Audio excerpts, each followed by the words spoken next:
Part of the problem is it gets very confusing, Claire Anderson, doesn't it, because of the measures that are used. I mean, I hope viewers will bear with me if I just take one example. There are 11 measures of whether the attainment gap is closing. Now, we got updates on 3 of them this week to do with attainment of school leavers. One of those was the number of pupils leaving with at least one course or more at level 6.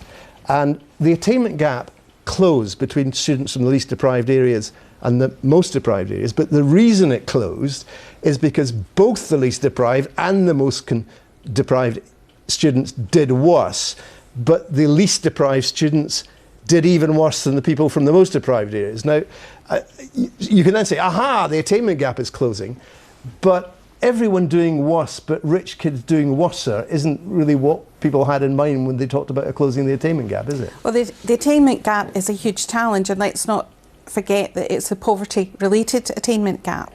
And this is very much to do with poverty in our country.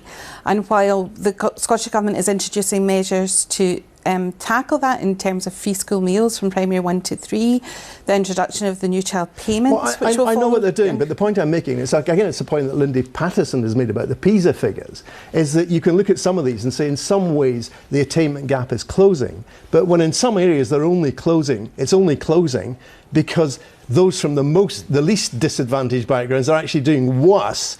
Yes, it's technically closing, but everyone doing worse is not what we want. That's why I said, is closing the attainment gap diverting attention from what's happening to the system as a whole? No, this is absolutely about fairness in the education system and trying to provide the best opportunities for all our pupils. Yeah, but doing that doesn't mean everyone does worse.